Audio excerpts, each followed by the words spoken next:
Coucou les petits chats, on est parti pour une nouvelle guidance générale, intemporelle. Et si vous voulez une guidance personnalisée, mon mail est en dessous de la description. Alors, on va prendre l'oracle de la lanterne pour nous éclairer un petit peu sur l'énergie du moment, ce qui est en train de se passer, ce qui se déverrouille. Et voir un petit peu tout ça. Voyons le message du jour. Okay. Les perceptions déformées. Et la réalité est rarement ce que l'on a appris en grandissant. Ce que l'on nous a appris en grandissant. La réalité est rarement ce que l'on nous a appris en grandissant, la perception déformée. Je vous laisse plonger dans l'univers de cette carte qui est magnifique. On sent le côté un peu mélancolie, mélodramatique de ce personnage. Alors, voyons voir un petit peu en quoi la réalité peut être déformée. Là, ça parle un petit peu des conditionnements qu'on peut avoir. Quand on a un exemple dans une famille, c'est pour se dire, cet exemple, véritablement, n'est pas le reflet de la vie que l'on peut obtenir, que l'on peut avoir. Et justement, on peut rester un peu dans ce brouillard en se confondant parfois aussi avec ce qui nous est arrivé, avec les énergies, avec ce qui se passe en fait à l'extérieur de nous-mêmes. Mettre une confusion là-dessus. C'est intéressant. Alors, on a le pardon. La douleur bloque notre lumière. Le pardon. Le désir perverti, un désir conscient, satisfait rarement le besoin inconscient, sous-jacent.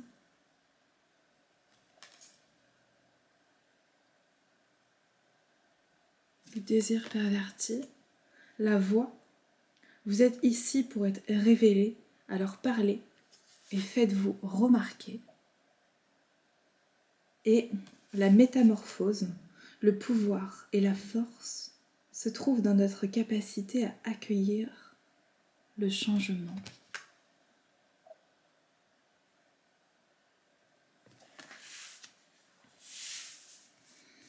Alors, je dirais que là, dans les énergies du jour, il peut y avoir un voile, en fait, qui se met sur une forme de culpabilité, qui est ressentie, une honte interne, quelque chose qui n'est pas pardonné, en fait. Et c'est comme si, avec le désir perverti, il y avait comme une contrainte de suivre une volonté d'autrui. Suivre en fait la volonté ou les attentes de l'autre.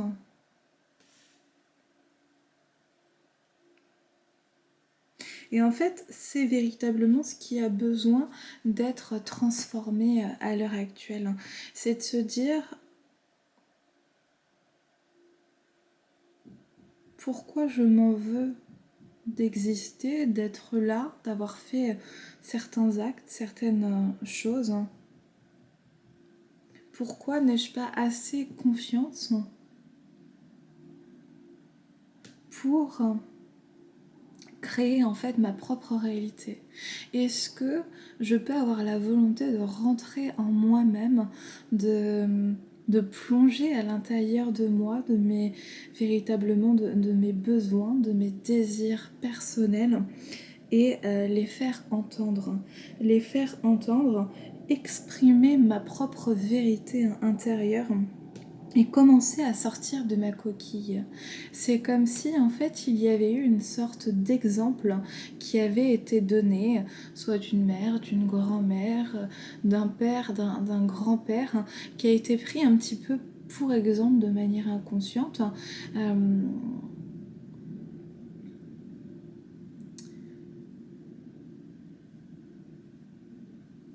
Dans une forme on se fuit soi-même et on est à l'écoute de l'autre. En fait, on s'oublie pour être véritablement répondre aux besoins d'autrui. Et en fait, ce qui a besoin là véritablement, c'est d'avoir une autonomisation, une individualisation, de savoir véritablement ce que l'on, nos souhaits les plus profonds, qui l'on est, et en fait partir un petit peu à cette découverte de soi, parce que à force de courir à travers des chemins qui ne sont pas les nôtres, eh bien c'est comme s'il y avait un petit peu cette perte d'identité, où on ne sait pas véritablement qui l'on est, et on peut avoir des remords, des regrets sur certaines décisions, certaines avancées qui ont pu être faites dans notre vie. Donc, comment exprimer notre vérité intérieure et comment, en fait, oser être soi? Tout un processus. Tout un processus. Et pour ça, en fait, c'est éviter d'être trop dur envers soi-même, trop exigeant, de vouloir, d'être un petit peu en quête de cette perfection.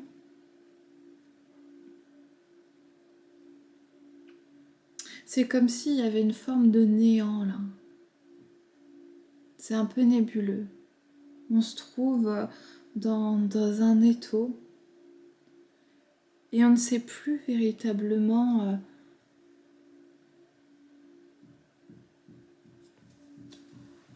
qui l'on est.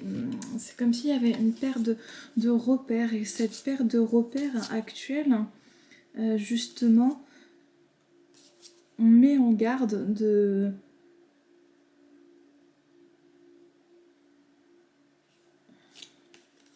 ne pas partir sur une voie qui ne nous convient pas à titre personnel.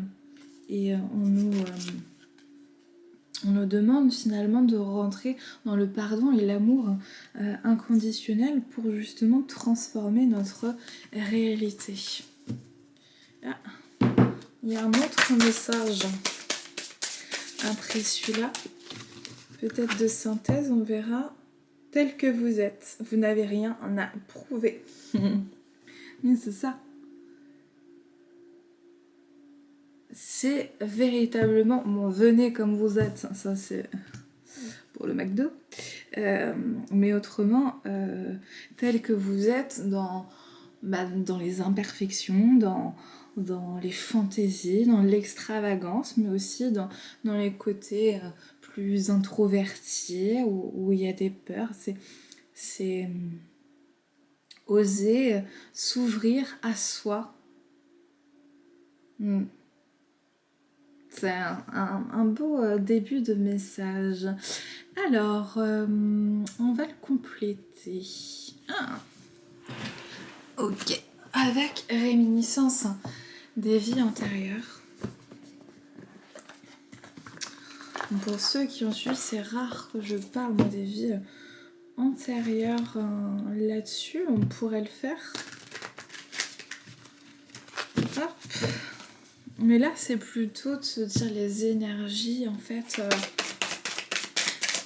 Les énergies qui nous traversent, les positions qui nous préoccupent. Ok.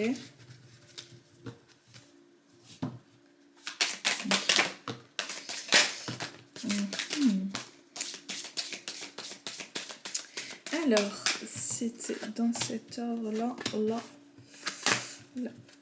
là, et ouais. Ah, puis encore un petit peu le message. Alors,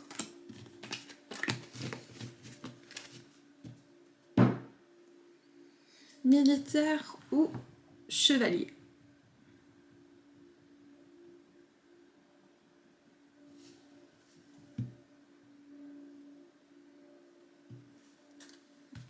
on va voir le message.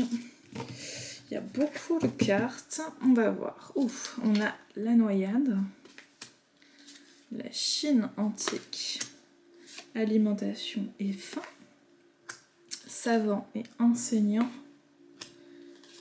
animalier, les Aztèques, les Mayas et les Incas, les élémentaux. Ah, ça c'est un premier message. C'est un premier message qui... Alors, on va le mettre comme ça. Et non, il n'est pas relié avec celui-là. Qui me disent de... Voilà, en énergie principale, on a blessure d'humiliation. Voilà. Blessure d'humiliation. Ok.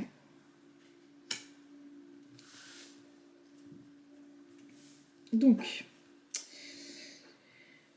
la blessure d'humiliation qui a été vécue et ressentie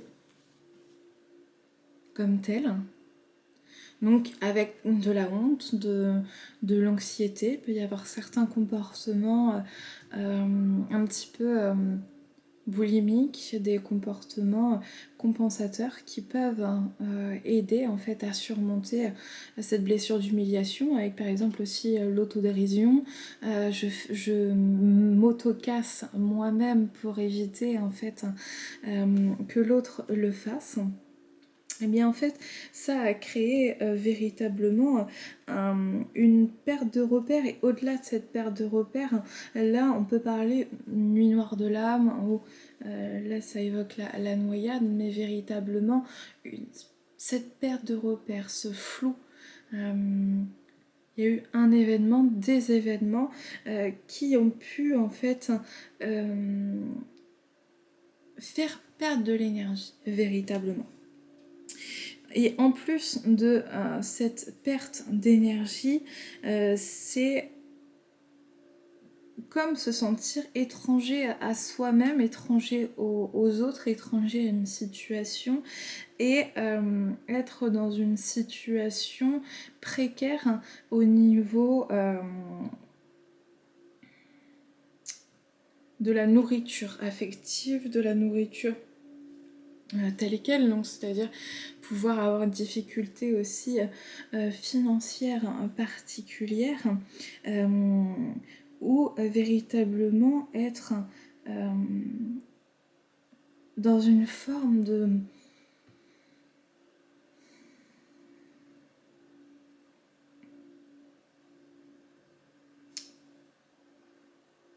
Comme s'il y avait eu une bulle intérieure qui avait été construite et qui était éclatée.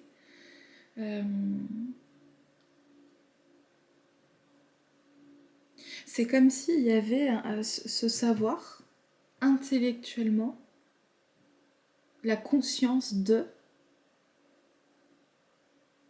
mais que ça n'avait pas été véritablement vécu.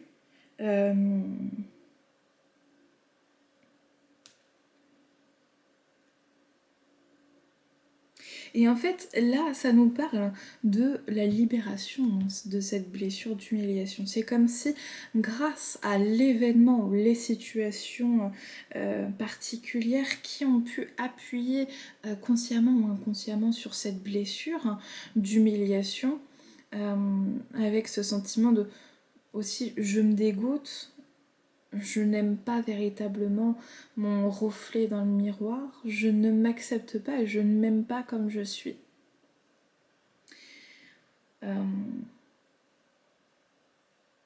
Eh bien, cette situation a amené véritablement un gouffre intérieur. Et dans le même temps, le cadeau un petit peu mal emballé, c'est de se dire que maintenant, au-delà de cette conscience, il y a eu l'expérience. Donc, il y a l'expérience et la prise de conscience. Et là, ça va pouvoir en fait libérer un instinct plus animal. On va avoir ça avec animalier et tel que vous êtes. C'est de se dire, on revient à son instinct primaire. Avec ça et avec les Aztèques, les Mayas et les Incas et les élémentaux, c'est de se connecter en fait à la magie de la vie, à ce qui est plus subtil. Et en fait, c'est comme si, et aux animaux aussi directement, à son guide de pouvoir, etc. C'est véritablement une aubaine, hein, pas sur le coup, bien évidemment, c'est après coup, où ça brasse, ça libère de l'espace pour justement pouvoir s'autoriser à être dans une authenticité beaucoup plus naturelle, beaucoup plus sauvage, reliée à des traditions, des cultures, reliées aussi à ce qui touche à l'invisible, à ce qu'on ne voit pas. Donc véritablement, c'est une transformation pour arriver à créer ses propres croyances, sa propre foi, sa propre guidance, son propre mode de vie. Tout dépend à quel degré on en parle. Là, on a le scribe après. Sentiment de culpabilité. Artiste. Le Japon ancien. Les peuples autochtones. Soumission. Les guerres. Et fin de vie traumatique. Alors, ça c'était pour le premier message. Maintenant, le second message.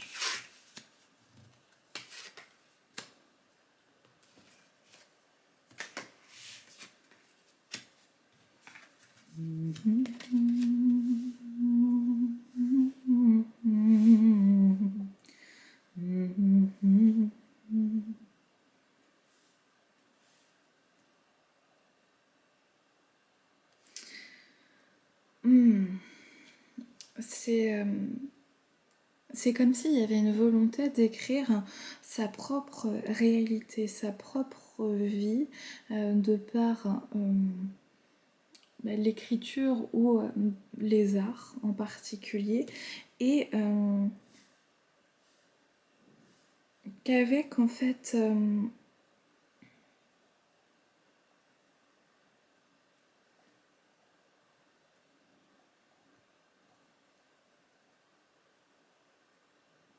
avec tout ce qui pouvait se passer actuellement dans le monde,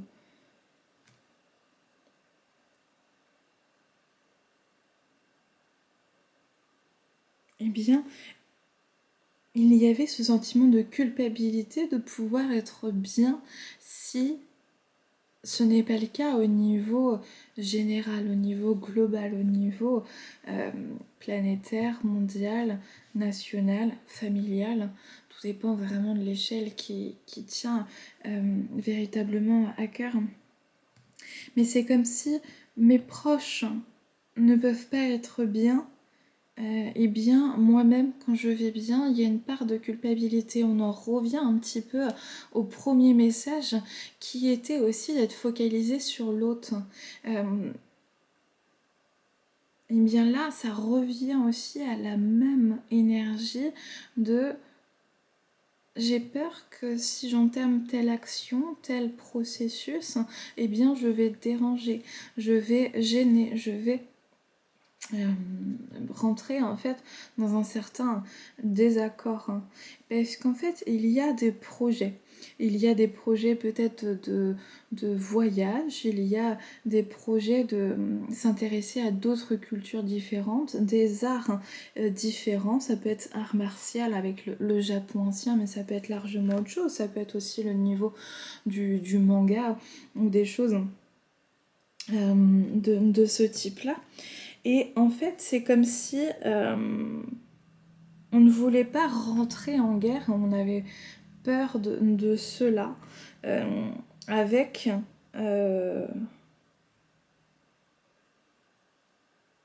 avec la tradition. Comme si notre perception, notre vision des choses était en train de différer de ce qui se fait habituellement. Donc, certaines être assez soit visionnaire par rapport à notre entourage ou par rapport même à la société actuelle, il y a ce côté visionnaire, il y a envie de faire différentes associations d'idées, différentes associations de personnes. Et on a peur de se heurter tant à la tradition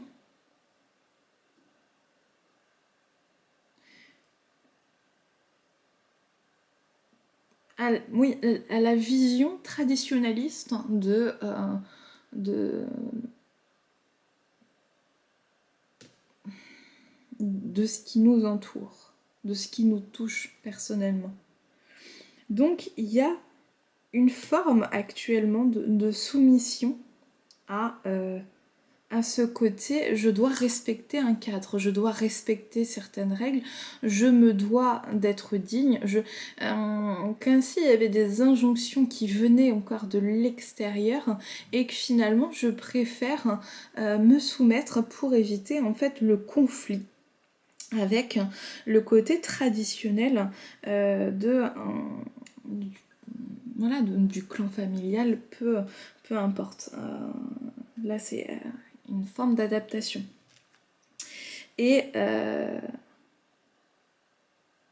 en fait, c'est ça, c'est mourir à petit feu parce qu'il y a une adaptation ou une suradaptation à quelque chose d'extérieur à moi-même. Donc déjà, je donne mon pouvoir et je crée une situation d'emprise vis-à-vis d'autrui, vis-à-vis d'une situation, et finalement, c'est comme si je me consumais de l'intérieur. Ça pouvait engendrer chez moi une perte d'énergie, de la colère, du ressentiment, me plonger aussi dans de la honte, dans des sentiments comme ça qui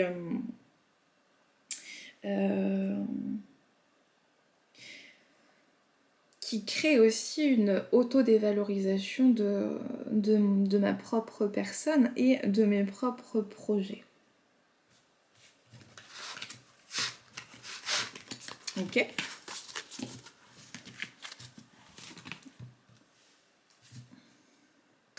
On a pirate derrière. C'est ça, c'est de se dire dans quelle situation ou avec quelle personne je me laisse pirater mon système. Où la personne peut créer des bugs à l'intérieur de moi, des bugs à l'intérieur pour justement me laisser en statu quo. Hop. Ça peut être un patron par exemple qui, quand il sent à chaque fois qu'on peut partir ou autre, propose une petite carotte pour qu'on reste 1 an de plus, 6 mois de plus, une petite chose comme ça, ou un conjoint, ou même un projet, d'avoir peur du regard des autres, et ça se passe de soi avec soi, ou c'est notre propre ego qui nous joue des tours. Ça peut être ça aussi. Ok. C'est à l'envers ? Ouais. Ok. On a... oui, j'ai pas dit... l'oracle des flammes jumelles et autres relations karmiques. On va voir. Retrouvailles à l'envers. Retrouvailles à l'envers avec effet miroir, équilibre relationnel et relation intense à l'envers.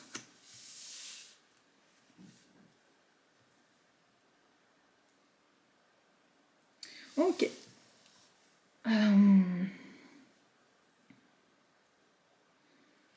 Et derrière, il y a quoi ?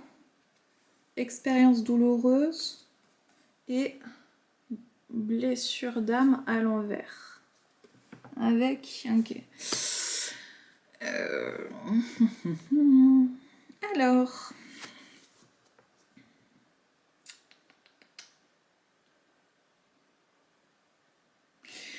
Bon, là, c'est comme s'il y avait eu une forme d'apprentissage qui avait été faite. Au niveau d'une blessure particulière, ça peut être la blessure de rejet, d'abandon, humiliation, injustice, trahison, plusieurs blessures en même temps. En tout cas, ça a été douloureux à vivre et à ressentir, mais en tout cas, il y a pu avoir en fait une page qui se ferme, quelque chose qui s'est réouvert et qui peut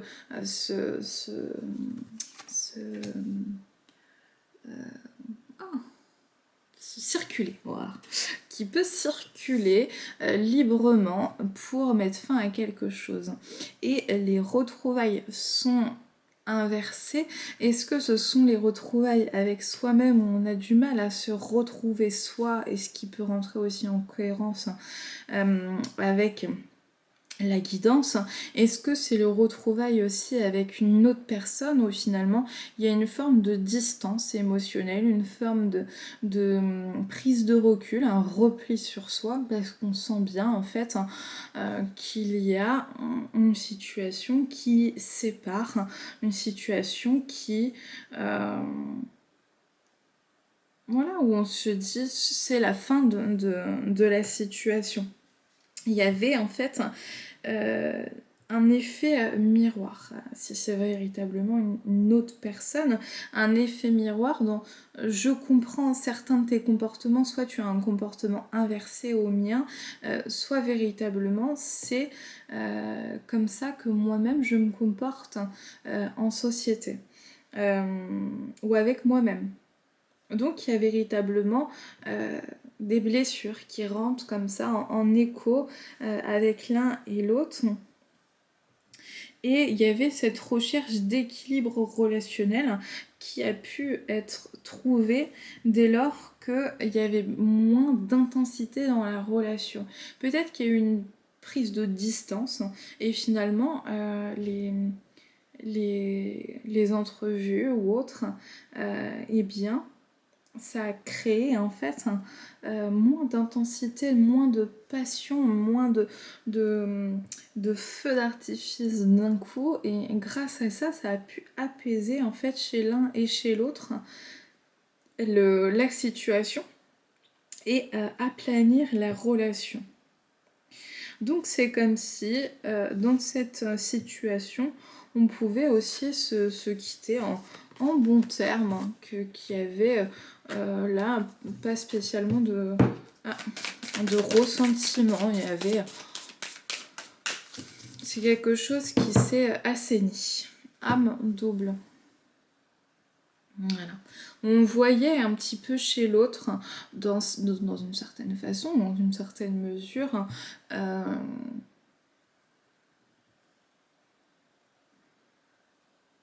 nous-mêmes.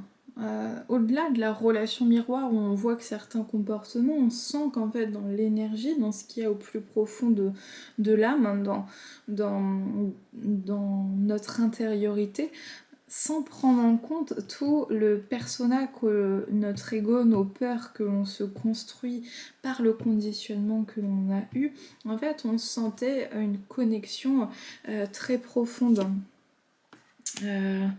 Bon, là on a relation inachevée. Bon, bah, c'est de se dire, là comme il n'y a pas de retrouvailles, même si c'est une relation inachevée et qu'on n'est pas allé au bout de cette relation, eh bien,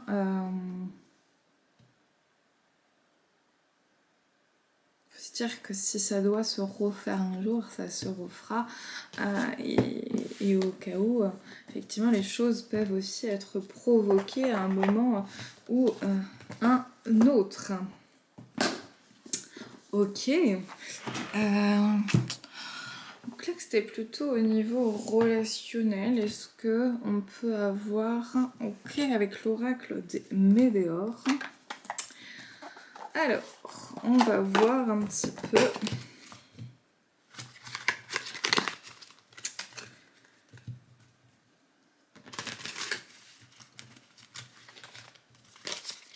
Et tu danses avec lui, la tête sur son épaule. Tu toute la nuit pour être amoureuse. On a rencontre forte dans le mois en cours. Passage à l'action. Et derrière, déblocage du troisième œil, apaisement du mental. Donc, on va commencer véritablement à se faire confiance au niveau de son intuition pour voir un petit peu ce qui est bénéfique pour nous.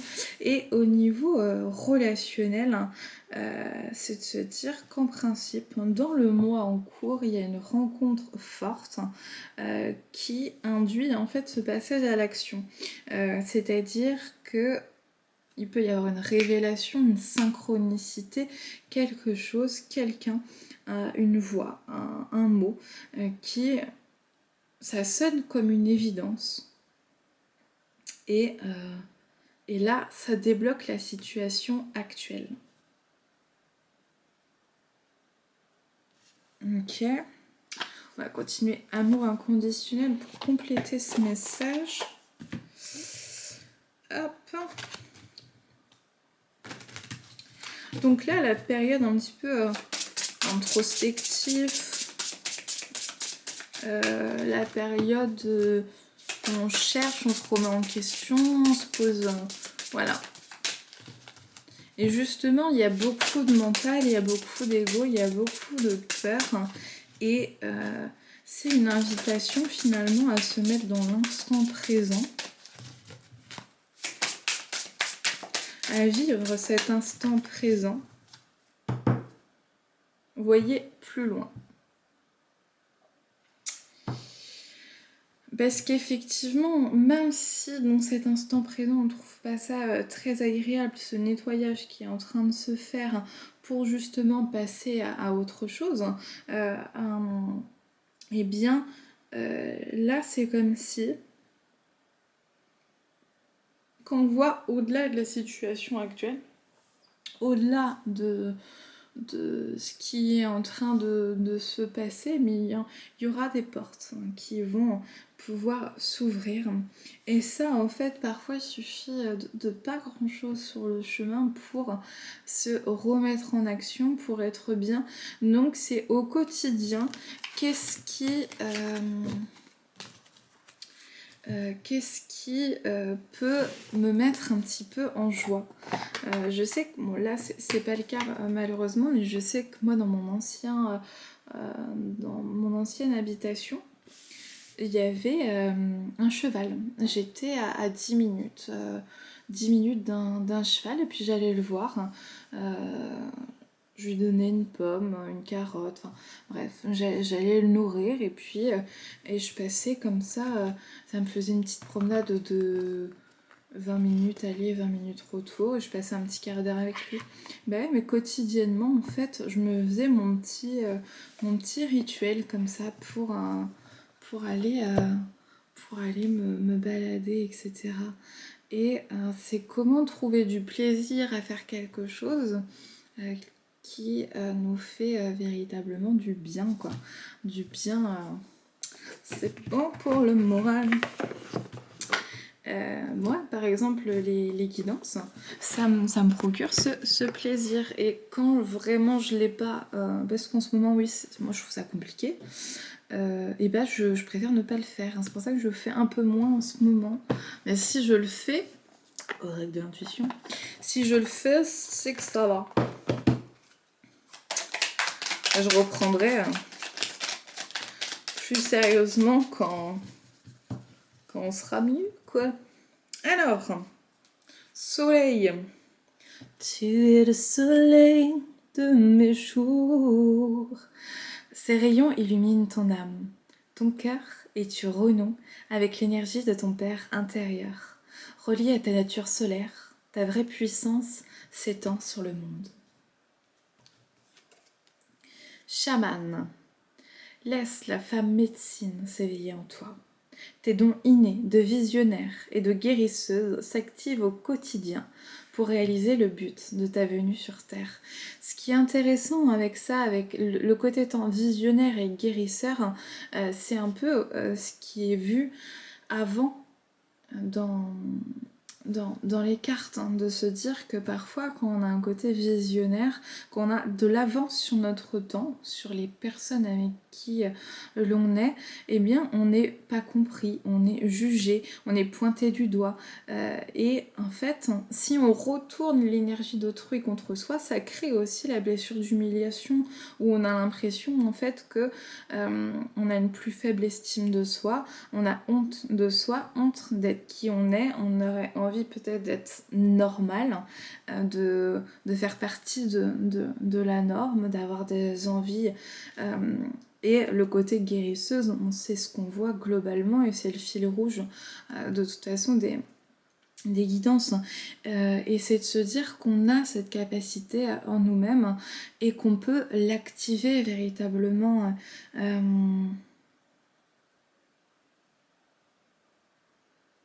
Pour réaliser le but de ta venue sur Terre.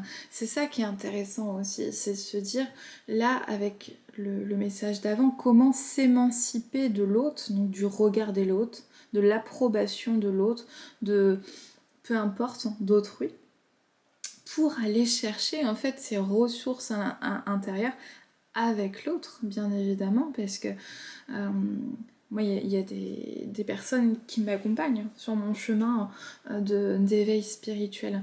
Et heureusement, on ne peut pas y arriver seul, parce qu'à un moment, il y a besoin de se confronter aussi à l'autre.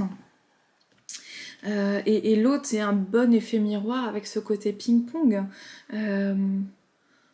pour nous aider en fait à pointer à prendre du recul, à pointer des choses que nous on n'avait pas vues de cette manière-là. Donc voilà. Mais en gardant en fait son autonomie, sa liberté de penser. Oui, c'est ça, sa liberté d'être, sa liberté de penser, sa liberté de s'exprimer, sa liberté. Et en fait, dans certaines situations, pour les personnes qui ont connu l'emprise psychologique et où il y a ce conditionnement, eh bien, il peut y avoir aussi cette répétition où on est attiré inconsciemment ou même consciemment, vers des situations qui nous emprisonnent, nous empoisonnent aussi, et il peut y avoir cette boucle infernale où on a l'impression qu'on a un peu les ailes coupées, qu'on ne peut pas véritablement voler, et qu'on est un petit peu emprisonné dans une prison dorée, dans une tour d'ivoire, un petit peu comme réponse libérée. Délivré, je ne mentirai plus jamais. Libéré, délivré, cette fois-ci je m'en vais. Le froid est le prix de ma liberté. Parfois, le prix de la liberté, il est cher. Et c'est de se dire, est-ce que je peux y faire quelque chose? Est-ce que c'est le prix? Est-ce que j'ai pas payé certaines choses? Est-ce que c'est des compréhensions et du travail encore sur moi? Est-ce que c'est de la documentation? Qu'est-ce qu'il me faut en fait pour arriver à voler de mes propres ailes? Légitimité et confiance. Tous les succès te sont dus et peuvent se concrétiser. Fidèle à tes valeurs et à tes rêves, tu as le droit de réussir ce qui te tient le plus à cœur. Légitimité. Intéressant. Merlin, aligné à ses pouvoirs de divination et à sa faculté de communiquer avec les animaux et les éléments, tes capacités se déploient pour une réalité magique. C'est génial parce qu'il y avait aussi dans ce premier message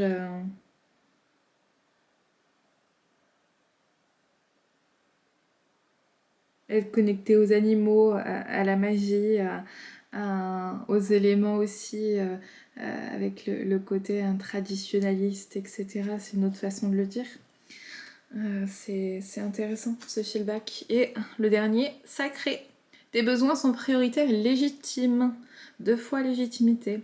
Les respecter, c'est guérir ton histoire et accéder à ta spontanéité et à une extraordinaire faculté de création. Donc là, j'ai l'impression qu'il y a encore un petit peu de taf. Mais que ce travail intérieur, c'est ce ralentissement, ce brouillard un petit peu qu'il peut y avoir, eh bien, il sert véritablement à faire un petit peu comme un reset du cerveau. Je sais pas si vous connaissez l'Access Bar, j'en avais fait un petit peu, quelques séances. Reset du cerveau, très bonne praticienne sur Rennes, je me rappelle plus de son prénom. Florence, je crois, je sais plus. Bref, eh bien, il permet véritablement de faire ce nettoyage. Et c'est de se dire, voilà, comment créer cet auto-nettoyage, comment me faire aider à nettoyer, purifier ce qui a besoin de l'être. Voilà. À bientôt. Salut.